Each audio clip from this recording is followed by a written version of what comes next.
তো hello friend, ফেসবুকে আমি মানে একটা চশমা আমি আপলোড করেছি, সে আমি লেন্স কার্ড থেকে একটা চশমা এনেছি। তো চলো ওইটাকে আজকে আনবক্সিং করব, কারণ অনেক লোকে ভাবছে সে ফেক আর দাম কত বঠে গেলে। তো চলো আজকে আমি আনবক্সিং করে দেখাচ্ছি। তো এই দেখো, ওখানে আমি এটা নিয়ে এলাম কারণ আমাকে মানে ফোন করেছিল সে আপনার চশমাটা এসে গেছে। তো দেখো আমি বক্সটা নিয়ে আসছি, এরপরে আনবক্সিং করে আমি দেখাবো। তো চলো কন্টিনিউ দেখতে থাকবে সে চশমাটা কেমন বটে আর কত প্রাইস। ওখানে আনবক্সিং করছি।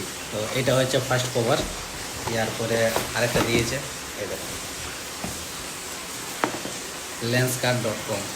এটা প্রাইস লেখা আছে, কত দাম কত কী। তো এটা মনে হচ্ছে আমি বুঝতে পারবো না কারণ আগের ক্যামেরাতে করছি, এটা তোমাকে দেখাই দেবো আমি। তো এই হচ্ছে একটা বক্স, ইয়ার ভিতরে আর একটা বক্স আছে। তো চলো ওইটাকেও আমি খুলি এখন। তো দেখি বক্সিং করছি। তো এই দেখো খুব সুন্দর বক্সটা, হ্যারি পটারের মানে হ্যারি পটার কোম্পানির মাল বটে ফ্রেমটা। তো দেখছি ফার্স্ট বক্স, সেকেন্ড বক্স, আর এটা হচ্ছে থার্ড বক্স। তারপরে এটাকেও খুলে দেখি কেমন আছে।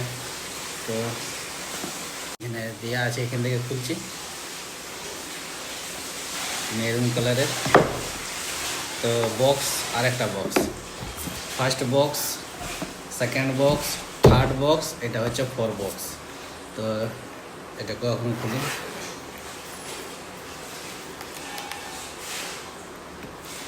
এটা হচ্ছে 1 2 3 4 বক্স। তো এটাতে আছে ওই চশমাটা। তো আমি চশমাটাকে আনবক্সিং করছি, সে কেমন ওঠে। তো এই দেখো এইটা হচ্ছে ওই চশমাটা। তো এই চশমাটা লেন্স পাওয়ার হচ্ছে 0.5। তো এই মানে এই লেন্সটাই লাগবে, মানে এই চশমাটাই লাগবে আমার চোখে। তো চলো দেখছি পরে একবার।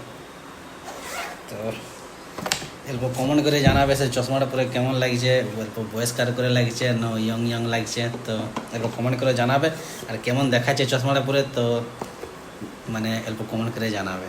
তারপরে তোমরাকে আমি বিলটা দেখাচ্ছি, সেই চশমাটা কত পড়েছে।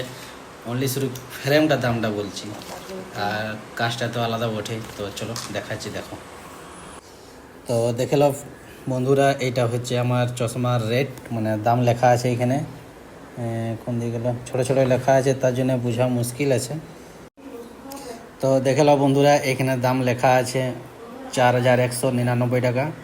আর এগুলা হচ্ছে বক্সের ভিতরে ছিল এই জিনিসগুলা, এই দেখো। আর হ্যারি পটারের মানে হ্যারি পটার কোম্পানির মাল বটে, দেখে নাও। এটা হ্যারি পটার বক্সটা খুব সুন্দর আছে। এটা হচ্ছে লেন্সকার্ট, এই দেখো LANS লেন্সকার্ট। তো এরপর কমেন্ট করে জানাবে চশমাটা পরে কেমন লাগছে আমাকে। আমি শেষ করছি আমার মিনি ব্লগটা।